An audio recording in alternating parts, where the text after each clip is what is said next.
Good evening, ladies and gentlemen. This is what is this show again? Media Watch. Media Watch that we're doing here. My name is Bob Lovegren, and Rob Raffelli. He's we're doing it Zoom. He's virtually. We see him in his own little studio there. Looks like a nice living room, though. That's for sure. Very nice back there. Anyway, it's only a matte painting. Media Watch, and of course, there's always some stuff in the media. That's the one thing about these days. It's always been basically for media. A lot of things happening. It runs in a cycle. That's what it really amounts to. The cycle of recently. Well, for example, the Ukrainian war. That was a cycle, and now you don't hear much about it. And now Gaza, that was a while, that lasted a while, a couple of weeks, and now you don't hear much about that, and other things and so on. Haiti, it's always it's in a daily cycle, and it fits into the schedule of the programming. In other words, late night TV or the news, and when people go home from work, that's the news cycle that starts the whole thing. Somewhere in there, there's always something to talk about. And that's what we do. I mean, I have to say that I'm a news junkie. I can't turn the TV set off. They got to hear the latest deal. Which, by the way, the guy the crypto guy got 25 years. It was a sentence today, and so on. That may be a surprise. He may be very popular in prison, however, because maybe not all that money has been gone. At any rate, Rob, I think I'll let you start it off. I will, but you've always been able to tickle my imagination or my memory. And since you're mentioning the news cycle, I'll mention that it was noted, comedians from Britain in the 1950s were saying, well, when there's an interruption, when there's a newspaper strike, nothing happens. It's lovely. So, anyway, that's the perception versus reality thing. Something's happening everywhere all the time, but then there's the matter of what people decide to cover and how they decide to cover it. Yeah. Yeah. So what other things that happened days ago? It's to their advantage and quite honestly, Donald Trump gives them a lot to play with sometimes and so on. And the one we got now is bloodbath. Yeah, at first I thought it was birdbath, but it is bloodbath. And what's amusing about this one is that suddenly people who dislike him decided that he must be referring to some sort of event where if he were to be elected, or if he wasn't to be elected, I think might be if I don't get elected, that he was going to trigger a lot of killing or something like that. Yeah. And they're kind of ignoring the fact that there are a number of metaphorical uses of bloodbath. Yeah. One of them is the price of something declining badly in the stock market. Right. One of them is someone badly losing an election. Right. There's no blood involved. No, it's quite metaphorical. So and in fact, it turns out that news people and Democrats who are screaming about the horrible bloodbath that Trump, they claim, is talking about unleashing, have been big users of it themselves. So I got about 3 pictures that I'd like to show. I think they're labeled 20, 30, and 40, and we're going to reach back to 2014 when the Democrats had a bad election day in November, and Politico and others were talking about the Democrat bloodbath.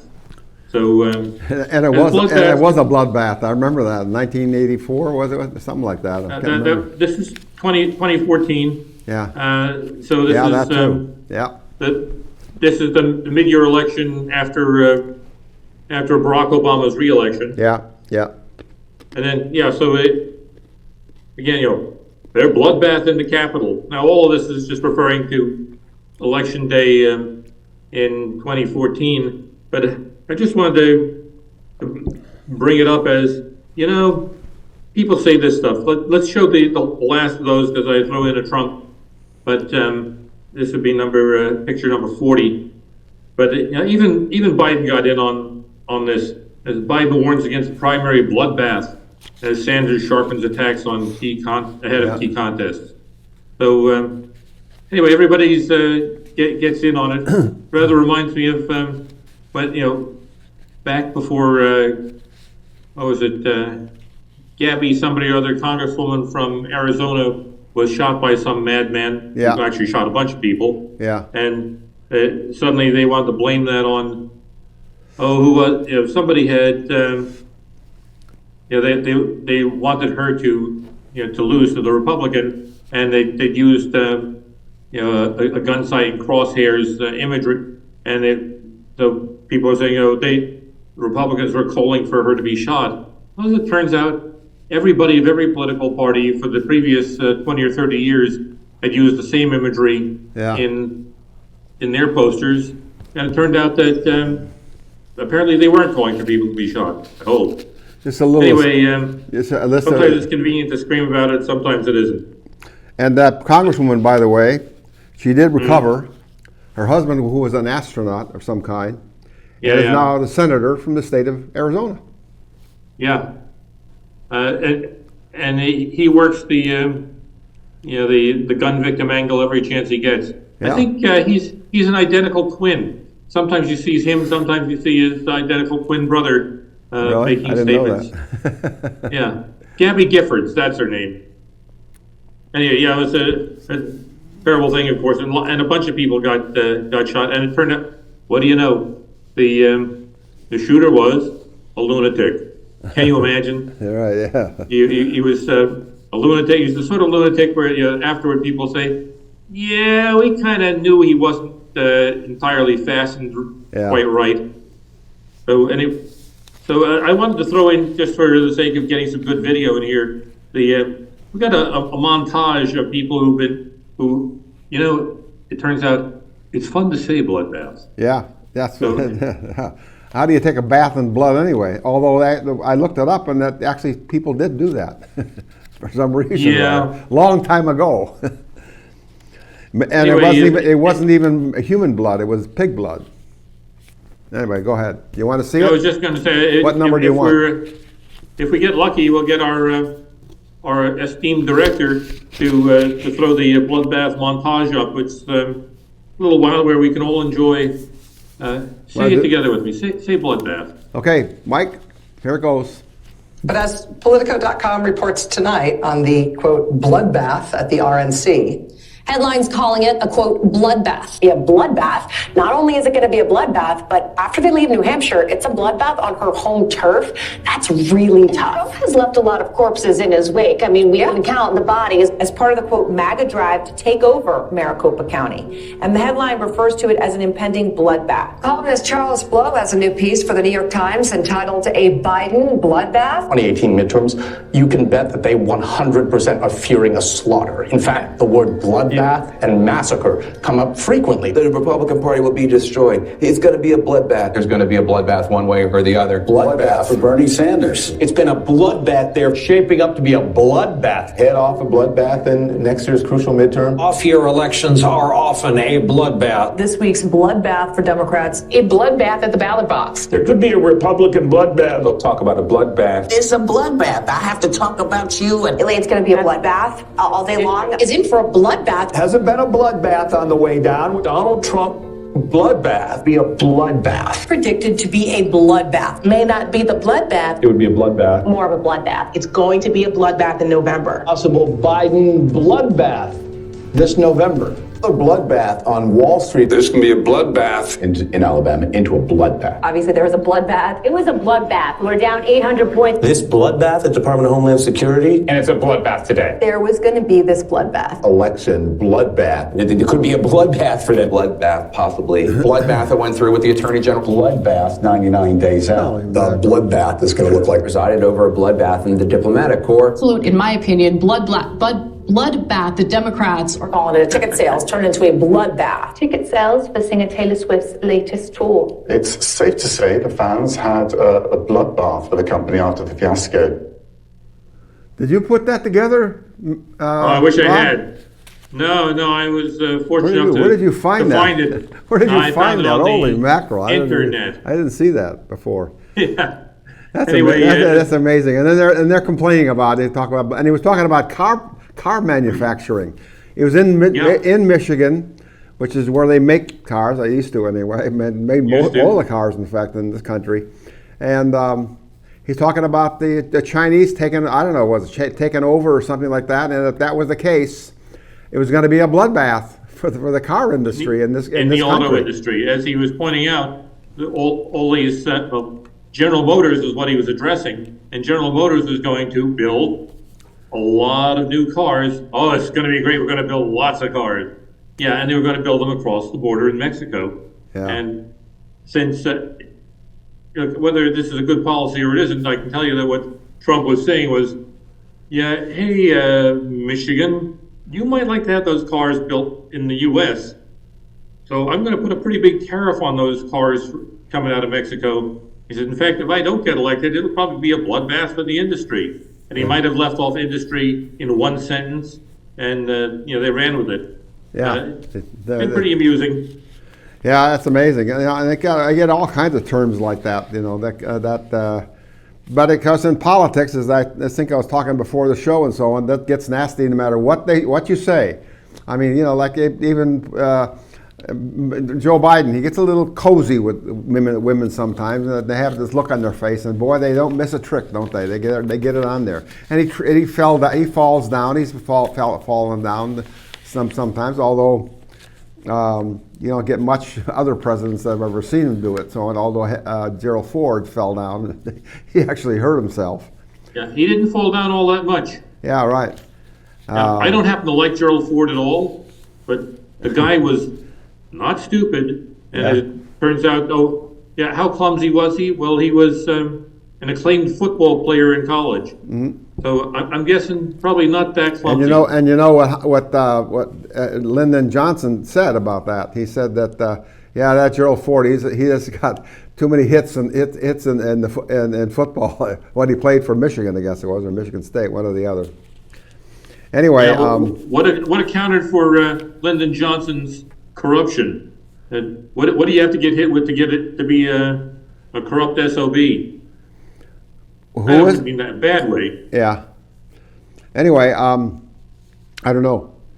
Well, that was a good clip there. I liked that. I didn't realize for a second there. I thought, boy, you went to a lot of work getting all that stuff and so on. But somebody else did it for you.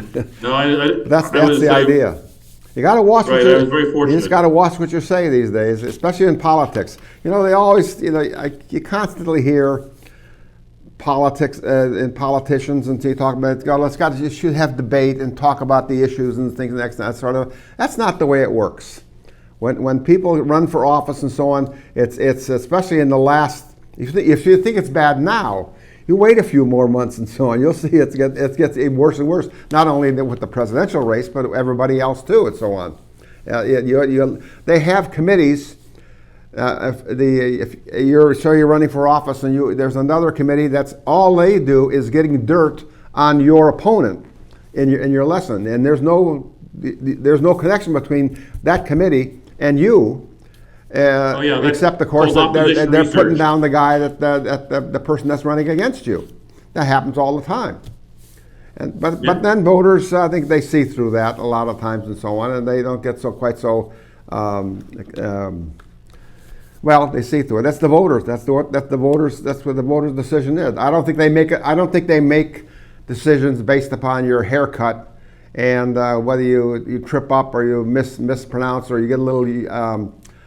Plagiarism, stuff like that, and so on. By the way, I like to say, when Thomas Jefferson wrote the Declaration of Independence, it was almost completely plagiarized from John Locke and other pieces. There was no original thought there, and he didn't quote the John Locke in the Declaration of Independence. I'm getting off. Well, I don't think the founding document is the place to credit your sources. Yeah, right. I want to do that in a scholarly journal later. Pursuit of happiness. I always like that line. The founding fathers wanted me to be happy? Were they going to make me happy? No. They said pursuit of happiness. pursuit of happiness for you is different than than it is for me. When I pursue happiness, it may be a dinner or even in traffic and stuff like that. People make you unhappy. Anyway, I get into a whole thing about that. All right, but I'm not going to talk as long about as you're going to run on with the pursuit of happiness, I'm going to mention one of the great comedy albums of all time by the great comedian Stan Freberg. His album is called The United States of America, The Early Years. And so Thomas Jefferson appears on the album. And I think Ben Franklin is looking at the way that the Declaration of Independence is drawn. And, they have some flourishes where some of the S's are great, big, curvy things. Yeah. So I think Franklin is saying, the pursuit of happiness? He said, that's the pursuit of happiness. He said, well, your S's look like F's. So it's stylish. It's very in. Well, that was a common phrase, actually, in more or less. There was John Locke was that, but a lot of intellectuals. That was the era of, in England especially, the era of not Reformation, but a lot of writing was about that. Like for the French Revolution was right after that, of course, and a lot of that was taken from, the American Revolution itself was a model that a lot of the people in France at that time happened within 10 years after we became had our revolution, which was quite a bit different, of course, than the French Revolution. But it just happens that way. That's all. Politics is, as I always like to say, politics is a no pads, no rules, anything goes. and that's exactly what they say. And in fact, when Jefferson ran for president in 1800, and John Adams, he was of course the incumbent president and so on, they both had their own newspapers. And guess what? It was out of Philadelphia. And obviously what they're going to do, that was the big city in those days. It was bigger than New York, slightly. At any rate, they were able to, they badmouthed each other in the papers. Only, of course, 25 years later, after they had been both president and had retired, they got into communication with letters, became very close friends, and in fact died on the same day, July 4th, 1825. A little historical fact there. And each not knowing of the other, each died grateful that the other was still alive. Mm-hmm. I think Sam Adams said, Thomas Jefferson still lives. Sam Adams or John Adams? Whichever one, yeah. Sorry, got it wrong. Sam Adams is my beard. No, it was John Adams saying Thomas Jefferson still lives. Yeah. Well, it doesn't always come together and so on, but I would doubt that Donald Trump will ever, as long as he's alive, will ever get to be friends with Joe Biden or anybody else for that matter. Nor should he. Yeah, it doesn't work that way. Anyway. All right. Well, I'd like to touch on some of our other friends. I want to actually go to the video of Liz Cheney. It's very brief. Yes. The video is number 140. Lizard Cheney. The former congresswoman from the state of Wyoming. Wyoming. And the daughter of Vice President Dick Cheney. Dick Cheney, right? Yeah. A vote for Donald Trump may mean the last election that you ever get to vote in. And again, I don't say that lightly, and I think it's heartbreaking that that's where we are, but people have to recognize that a vote for Donald Trump is a vote against the Constitution. What was that last line she said? A vote for Donald Trump, she said, is a vote against the Constitution. Against the Constitution, huh? Yeah, I don't think I would have read it that way. Anyway, but we've been hearing, in this case, they didn't use the phrase I've heard so many times in the last month or two, a threat to our democracy. Yeah, that's another one, our democracy and so on. You know what our democracy is? It's, as long as we get elected, it's our democracy. Somebody else gets elected, our democracy is threatened. Yeah, it's threatened, right, exactly. That's exactly the way it works. Donald Trump has been, like I always say, they were after Donald Trump at the top of the escalator. He never even Yes. got down the escalator before Maxine Waters wanted to impeach him or whatever it was and so on. And Yeah. whatever happened to her anyway? I don't hear much about her these days. She's still with us. I haven't looked in on her much lately, but she hasn't gotten any prettier, and she hasn't gotten any more pleasant. Oh, that's not. Yeah, she's ugly. But let's not get into that kind of stuff. Anyway, democracy. Let's talk about democracy for a minute. I'm going to get the. Sure. Yeah, they say democracy is about and democracy is always being tested. Every election, democracy is tested, and it works out pretty well in most cases, but it lasts.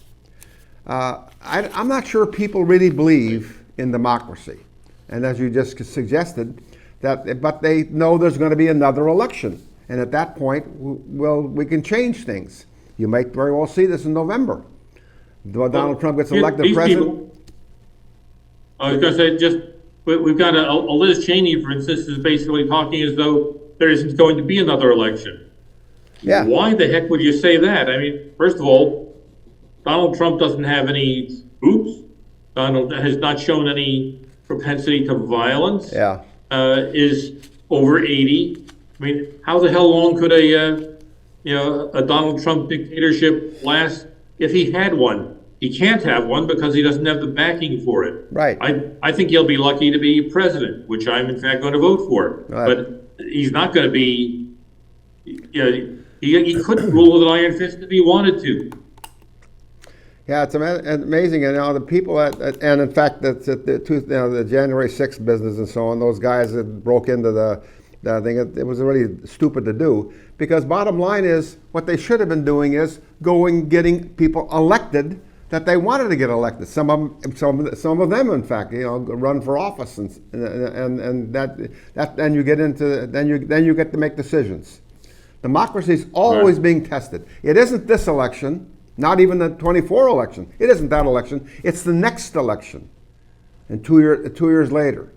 That's what happened. Look what happened with Obama. He won the election in 2008, and he had both houses of Congress. And then in 2010, he lost, I think, both houses of Congress as far as it was. And they think, well, he's over. But he got reelected in 2012. Well, let's see that. In 2010, we had the Tea Party, and there was a bloodbath in the midterm election. That's right. And by the way, right after that, he had his people in the IRS were doing everything they could to make sure that Tea Party organizations didn't get their tax exempt status. Yeah. So that is, look, when Nixon did that kind of thing, people thought very dimly of him. Apparently, it got to be a lot better once it was Obama. Yeah. And it's always tricky as voting, and people are supposed to vote, and you only get one vote, and it's all supposed to be easy going. Nothing's going to happen. Well, it does happen. You got 330,000 people that are responsible for elections, many of whom are getting paid some, but are volunteers to see the problem. My mother was in the polls, and she was Republican in Chicago, among all the Democrats, but their role there was to make sure everything was done right by the rules, and that was what she did. She wasn't hiding ballots and stuff like that. No, she would never do it anyway. But the bottom line is there'll be a lot of mistakes will be made, and quite honestly, this write-in ballot. Although I heard this just recently, 80%. I think in Santa Barbara County at least, 80% of the votes were write-in ballots. You did write-in too, didn't you, Rob? Excuse me. Do you mean write-in or do you mean mail-in? Mail-in. I'm sorry. Mail-in, that's what I'm sorry. I got that wrong. Anyway, I did. Mail-in made it real easy to do, and I voted right away. But that is the democracy is always under a test of some kind. The easy, there's only two forms of government. It's dictators, that where you have one guy or a woman. Most of the time, it's a guy. It's a man who run. That's the whole thing. Keep in mind that Adolf Hitler was elected to the office. He got 47% of the vote in 1930, 1932, 1933 it was, the election and so on. He was elected to the office. Of course, he never had another election, of course. He got rid of that. But, and that's my point. It's always elections. That's democracy by definition is government by the people. The people well, how do they do that exactly? You can't have 330 million people in the government. No, you elect people to represent you in the various capacities of one kind or another, in the local level, on the national level, on the state level, and then that's the way you get a chance to change your mind. Voters never make a mistake. They never make a mistake, but they do get a chance every 2 years to change their minds, and that's exactly what they do. Anyway, that's my take on democracy. Right. You and I were talking earlier today about Joe Rogan, so I'm going to mention something that Joe Rogan had to say about elections. He said, all right, these is hypothetical. If you, let's say, you're out on a basketball court, there's just a lot of people around, and you do some kind of pickup game where you just form some teams and you play a game. As well, let's say to make things interesting, that $10,000 is riding on the game. Can you imagine someone cheating? Well, if you can, then you can probably imagine if there's a few $100 billion riding on an election, that conceivably somebody might cheat. So that's why it's important not only to have the elections, but for the elections to have integrity. Yeah. And to me, questioning an election's integrity can be perfectly reasonable if there's a factual basis. Right. So you've got to remember about the January 6th thing. Those people weren't there to overturn anything, but they did think a bunch of states had pretty bogus elections, and they were, basically, nobody's really talking about the constitutional basis of that, but they were exploring having Congress and having Mike Pence not certifying it because of the problems that required some examination. Yeah. You could at least delay certifying it. Now, I don't know how legit that is, but I do know that I know that Democrats in the last 20, 25 years have urged that an election here or there not be certified.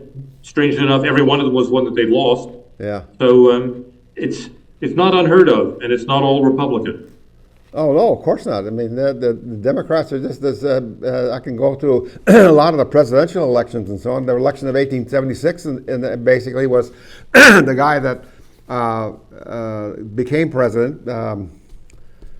Not Dr. Johnson. It was I forgot. Anyway, the guy that became president. It was not Garfield. He was assassinated. I can't remember. Anyway, they had to make a deal. He actually lost the election electorally, in fact, but there was 4 states that were playing with, there were counting, there was a problem with them, 3 of which were in the South, and then 1 in Oregon, I can't remember, but that was Louisiana, Oregon, and some of the others and so on. Well, they went in and they made a deal.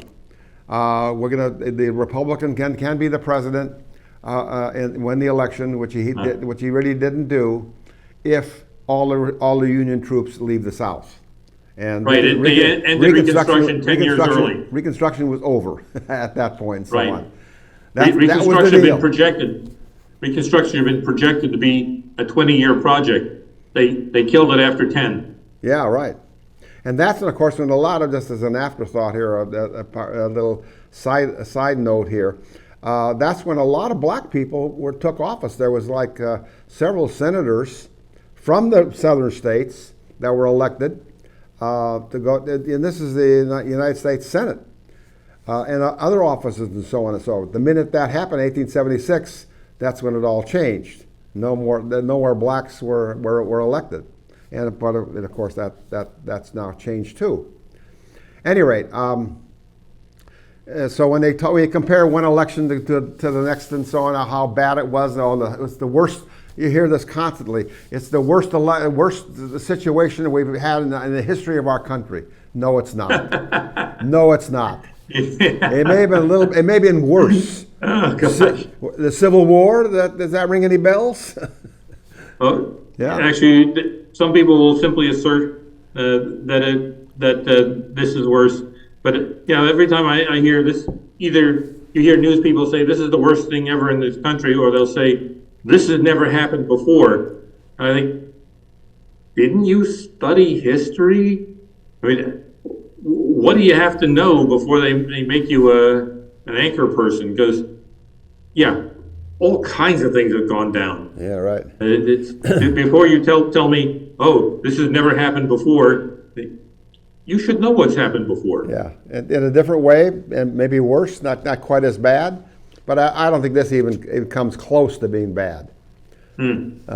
Okay, so since I was talking January 6th there a little bit, and the succession, I'd like to, if I could, just put up one of my favorite cartoons. It's picture number 200, and there's a web comic I follow online. It's called Stone Toss. For reasons that completely escape me, leftists are always calling the artist a fascist. Yeah. But anyway, here's your concept: is we're in some FBI headquarters, and somebody's saying, "All right, today we're arresting folks who protested at the Capitol." Yeah. Suddenly, they all draw guns on each other because guess what? They were all undercover at the Capitol. Yes, shooting at each other. There were probably 200 federal assets in that crowd. Is that right? Many of which actually went in. And inciting the crowd. Yes, and this has been talked about in congressional committee, and they say to the FBI director, "Well, were there undercover FBI assets in the crowd?" And they say, "Well, I really shouldn't discuss that in open committee." And I thought, "You mean yes?" Yeah, right. The answer, that's true. Yeah. Not the number. He didn't say the number, but he said that yes, there was. Yeah, because that's what that means. Yes, because no is really easy. In fact, when somebody said, "Well, how many?" and he hems and haws, the congressman says, "I was hoping the answer was 0." Yeah, well, it wasn't obviously, and that's of course that the FBI. And I have deep respect for the FBI. I think that and on that level, there's a lot other officers and so on. But keep in mind, J. Edgar Hoover was no saint, and he's the one that made it what it was. There was already a FBI when he took over about 1920 or so. Palmer was the first guy, I guess, that did it. It was taken over anyway. He took it over and lasted until he died. Basically, he was. Well into about 40 or 50 years. And by the way, they got $200 million or something like that to put up a new FBI headquarters somewhere down in Alabama or something like that. Could follow out what that's all about. In this last bill they just passed, that something happened and so on. Anyway, the FBI is. Wonderful people. They do a job, especially on the lower level. But when you get into Washington D.C. and you get get involved in the politics, that's when you think all the people that went to Mar-a-Lago or on all that, or even these guys that were in the crowd there in January 6th, they think they were all happy doing all this stuff, but that's what they were told to do, so that's what they did by the higher ups. And that's on the other hand, I look at guys like Peter Strzok and Lisa Page. They were gleeful about trying to destroy Trump. So lots of these folks are quite patriotic and can do their job in an apolitical way, and some of them not so much. Now about J. Edgar Hoover. So interesting side note. Remember, our first drug war was against alcohol. That was prohibition. Yeah. And when prohibition was repealed, we had a whole lot of prohibitionists who didn't want to be out of work. And they really lobbied pretty hard to make sure that similar provisions were made against marijuana and then some other drugs. Really? I didn't know that. Yeah. Oh, yeah. Yeah, they wanted to still be in the prohibition business, just apparently it couldn't be alcohol anymore. Yeah. Well, that lasted quite a while. It's been only recently when my marijuana was accepted. Pharmacies, they call them. Pharmacy, F-A-R, around town here. There's 3 of them around here. I don't know what they call them. There's a business that's just bloomed like crazy. Yeah. You probably know, this is something weird between the states and the feds, that here it's something legal and you can have that business in California, but the feds are still officially against it, and they use their influence to keep banks from dealing with these folks. So they have a hard time, they got a huge rolling in cash. Yeah. And they have to do all sorts of things, including significant armed guards to see to it that they don't get robbed of their cash. Mm-hmm. And they have to find ways to get the cash into the banked economy. They go to all sorts of weird lengths to be able to invest or take. Yeah. So it's weird, because it's definitely a California and some other states butting heads with the feds. Yeah. Well, but after the money, obviously, that's what the politicians here in Santa Barbara County thought. When they legalized some of these, made other places that could sell it here in the Santa Barbara County. It was the money. They thought it was going to be a little, but it turned out not to be. I guess people they still had dealers that they grew their own in their house, and they would sell. They could sell that. I had a guy at a unit that I had. That's what he did. He had a license from the sheriff to grow marijuana, and he did in his apartment. and people right above him had to move because it was smelling so bad enough that they didn't want to be there. It's a long story, but the bottom line is that's the way it was. He was making money. He didn't operate a store. He sold the plant. He didn't sell it processed. He sold the plant itself. It came in a little pot that you could buy it from him. Anyway, let's move on. What? I will in a second, but since we touched on the money in the marijuana, if Santa Barbara County was interested in money, and you'd like to think that they were, then they might have a little lighter touch on the oil industry. Because, to the extent that they squelched that, they had some great excise taxes. The oil industry brings in a lot of money, or it would if it were not being squeezed so darn hard. Yeah, of course. All right, I can leave that alone, but it's apropos. How about, what do you think? Maybe we move on to the screams of racism, and we could do the Americas, but I want to touch on the UK. Yeah, right. First, I'd like to show a picture. It's labeled number 210. It's I called it Racist UK, and I wanted to bring it up because in the UK they talk the same as they do here about what do they call it, systemic racism. But as we look at the people who are at the top of the pinnacles of power in the UK. And it turns out that the Prime Minister of the UK is a minority. The Mayor of London is a minority. First Minister of Scotland is a minority with I think a Pakistani name. Now, the Taoiseach of Ireland, that's basically like the Prime Minister or the President of Ireland.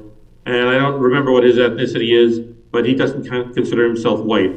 And I would be very surprised if the First Minister of Wales, who you see over there on the right, I don't think he considers himself white either. So, he's so darn racist. They sure seem to have an awful lot of minorities at the pinnacles of power. Right. So keep in mind, a lot of anybody that was a citizen of Pakistan and India and that became part of the British Empire. It was a kind of automatically without having to go through any kind of bureaucratic, was a citizen of what could go to England. In fact, a lot of them did. Gandhi was executed. He was educated in Britain. as a and lawyer. he practiced in South Africa for a while. And he practiced in South Africa, right? Anyway, in South Africa, for example. But if you're born there and black and different colored people, even though in an area where the British ruled, you could automatically go to Britain, and that's exactly what they did, and that's what they have. That's all the people you just saw are probably second generation, maybe even first generation in the country from their parents who were not born there, not born in Britain. Oh, the good old boy network didn't quite make it. Well, the good old boys come in different colors now. So there's, I'd like to do a little bit of that Scottish, I call it Scottish PM. He's really the Scottish, PM, First Minister. It's my video number 200, and I'm bringing it up because this guy seems to be really upset about how many people in power are white in Scotland. And this is the same guy that is the top guy in Scotland? Yeah, he's essentially their First Minister. Yeah, First Minister. Minister. Lord Justice Clark, there he white. is. Every High Court judge, white. The Lord Advocate, white. The Solicitor General, white. The Chief Constable, white. Every Deputy Chief Constable, white. Every Assistant Chief Constable, white. The Head of the Law Society, white. The Head of the Faculty of Advocates, white. Every Prison Governor, white. And not just Justice, the Chief Medical Officer, white, the Chief Nursing Officer, white, the Chief Veterinary Officer, white, the Chief Social Work Advisor, white, almost every trade union in this country headed by people who are white. In the Scottish Government, every Director General is white. Every chair of every public body is white. Yeah, I just wanted to kind of bring to his attention how Scotland is what you call 96% white. Yeah. So the place that's 96% white, it's not that strange to find these people up there. Well, as I indicated to you before the show started, when we talked about this and so on, he is the head of the Minister of Scotland. He had something to say about these people occupying those offices. If they're all white, he's just as culpable as anybody else is. I would say. Maybe they're elected. Yeah, maybe they elected. Even that he had some kind of. He's elected to the office that he holds in some way. He has some kind of power to say who's going to take this office and who in his party. I mean, what is it? And he can endorse. Why did he even give that kind of speech? You know what? So who cares? Well, I guess that's what I say it that way. It's grievance politics. It's not like but I'm not saying nobody has a real grievance. Yeah. Even he may have a real grievance. But we know how to address that stuff. It's pretty easily done. Sorry about that. The phone may not be noisy, but it still buzzes. Anyway, I'm looking at, who is this guy? The Scottish PM is Hunza Yousaf. And I think, Hunza, you've done all right. And I suspect that others following in his footsteps may also do well. But I wonder how Scotsy regards himself as. Obviously, he probably is raised in Scotland. Listen to his English. That's right. Scots English, and it doesn't sound at all. It doesn't sound in any way non-native. It sounds utterly flawless. Yeah. So anyway, there's something you and I know this word. It's melting pot. I kind of liked it. Yeah, that too, right? The bridge. Let's talk about that. All right. Well, maybe we should. That's been in the news. I've seen the bridge fall now at least 100 times. It's called the what do you call it? Cycle. The media cycle. The news cycle. Yeah, news cycle. Okay. Well, we got us a nice picture of it. The picture is number 230, the Baltimore Bridge, and interesting. This is there's two things actually going on here at once. One is that the bridge is down, and that bridge was a very important sort of artery in the north-south corridor there down the East Coast. There are ways around it, but that bridge was a very important road artery. And then, at least for the moment, the wreckage of the bridge is also blocking the entrance and exit to the inner harbor. Right. In Baltimore. That's the big part of it. You can always drive around something like that, but no ships are going to get in there. In fact, that's the ship that knocked it down. It can't get in there. Right. Well, I'm hoping that they're going to come in there and cut it out pretty soon. But this is a huge roadblock in several ways. Oh, absolutely, yeah. But then there you had one about it was some kind of conspiracy or something like that. This is an act of terrorism in some way or other. I didn't bring that video this time, but that's a pretty good one. I should share that around. It's and they're not actually claiming to know. They're merely looking at it and saying, well, it's a pretty key piece of infrastructure to knock out. Yeah, that was.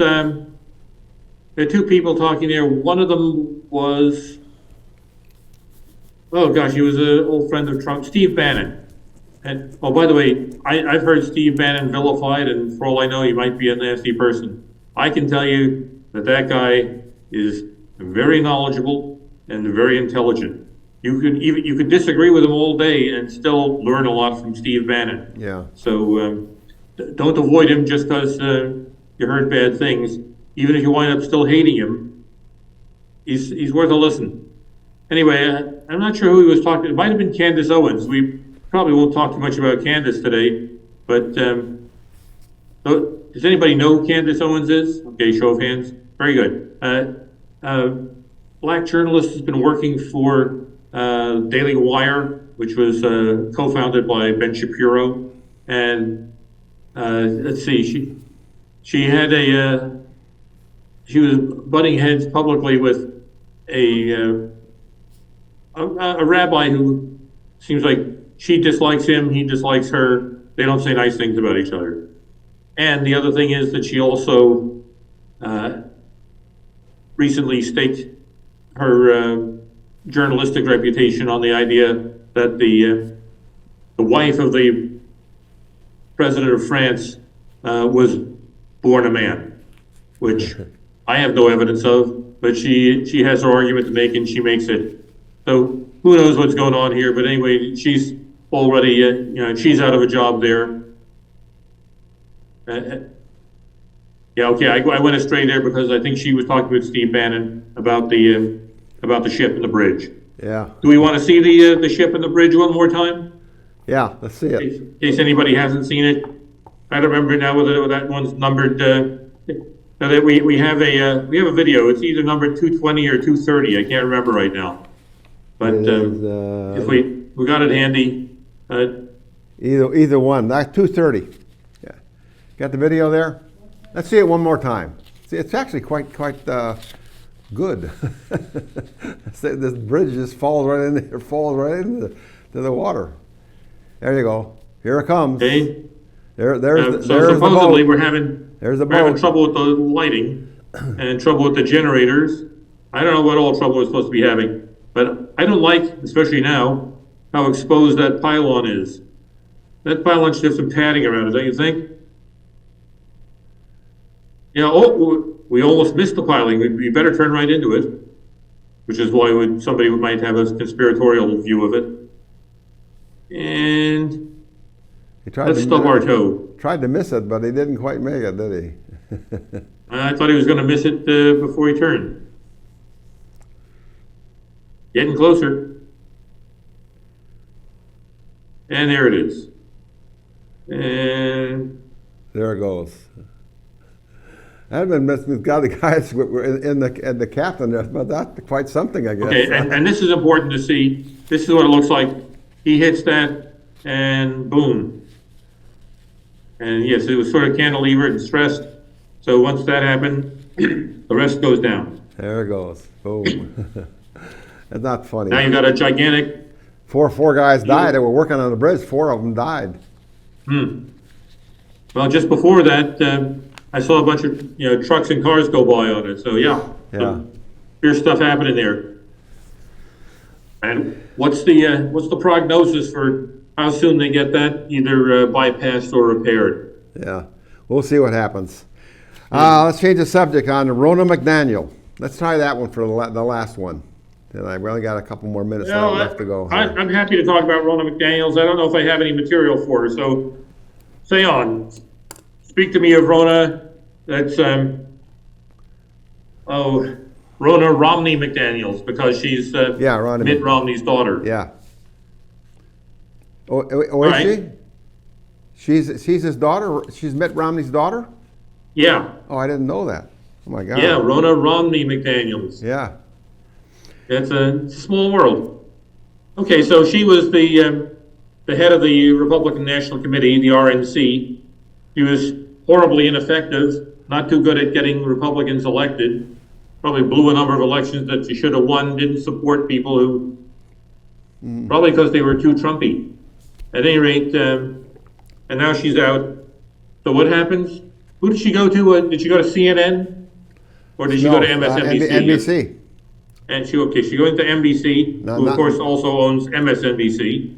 No, I don't think she was in MS. She was just right in NBC. Yes, I agree. I'm just saying they're owned by the same folks. Yeah, it's the same company. All right, so here we are. She was hired. She was there for 2 days. She hadn't been on air yet. Yeah. As a personality. Yeah. And the other people at NBC were, the on-air talent, were so disturbed because they consider her to be an election denier or who knows. They consider her to be tainted by everything Republican. They didn't want to work with her, and they made their feelings known real hard, and so she was let go before she even appeared on air. Right, before she got in the building, huh? Yeah. It's sort of strange, but it just shows you, and it has to do with Fox News too, I would guess. But media today is not unbiased, put it that way. It's the old days of Walter Cronkite and so on, and others way back. This goes way back now. Being nonpartisan in their coverage of this is that those days are long gone. And this basically proves that they wouldn't even accept somebody that perhaps is not quite of their persuasion politically, but I mean, if she's the daughter of Mitt Romney, he's not exactly a radical.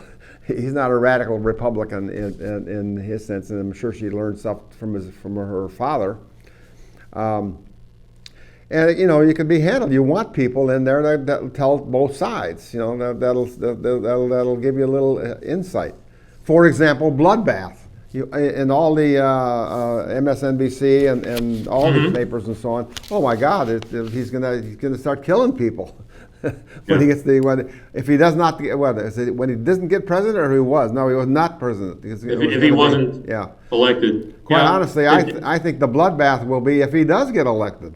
Quite honestly, I think there's going to be some real problem with people and so on. I wouldn't want to own a Wendy's franchise, put it that way. And I can tell you right now, downtown Portland will be burned to the ground. That's what they'll do. People will not accept it, pretty much. They don't like that kind of democracy when Donald Trump can get elected president of the United States twice. They like the democracy until they lose an election. Then suddenly it's horrible.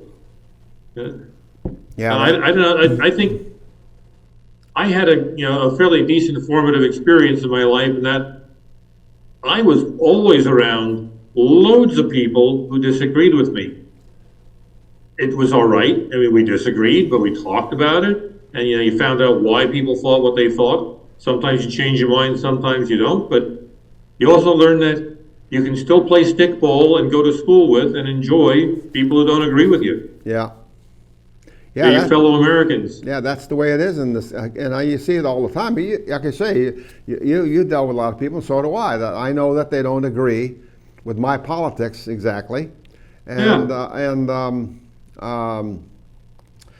but that doesn't make him not my friend. Oh, I can't think of a person that does that I know that disagrees with me in politics and so on. But you never know about people, and you don't know how they vote. It's a secret ballot, or it used to be a secret ballot. Now with a mail-in ballot, it's not quite so secret because your name is on the envelope, your signature's on the envelope, and there's a barcode on the envelope. So they kind of pretty much know. When they take that ballot out and they read it and so on, and they see the name. Now they see now they know that's how you voted. There may very well be an easy correlation, especially if you sign, if you're registered as a Republican or a Democrat. Yeah. They probably can put that together pretty easily. I don't know. I'm not sure how it's handled. Absolutely, you can look it up real quick and so on, and they got to verify the signature, of course. So that now they're really going to know. They see the ballot basically. Anyway, it's a very complicated process. As I said earlier, the process of democracy, government, and we were the first, by the way. The American Revolution and the government of the United States was the talking about all the philosophers, John Locke and so on.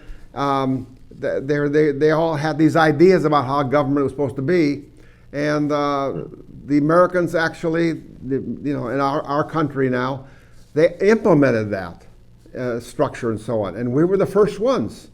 Not exactly in a sense. There was even in England there was a representative government in some way, in some fashion, but not constitutionally. For example, the British have their own constitution. It's unwritten constitution, they call it. Ours is written. It's under glass. And one final thought. In our country, the Constitution of the States is under glass. The original one they all sign is there. In Russia, Lenin is under glass. You can go see. You can go see Lenin. That's the difference between a democracy and a dictatorship. I have something to say about unwritten constitutions. An unwritten constitution is not worth the paper it isn't printed on. That's about right. Although it seems to work for them. And of course, then they had their French Revolution, which is modeled after that. That didn't work out so good. Napoleon. Well, how do you know when something is unconstitutional in the UK? Yeah, the guillotine, and let's see what happened. Napoleon. Oh, yeah, that's right. He took over. Anyway, we're down to the end of the show here. Thank you very much. If you've been a listener, hopefully if any of you have any comments and so on, hopefully the website, or not the website, but the email address is there. You can make comments and so on. And I keep checking our email. But I check our email, and we've gotten one email ever. Yeah. So, yeah, I thank him. We'll talk about the subject you want to talk about the bottom line. Anyway, thank you very much, and we'll see you again. Plastics.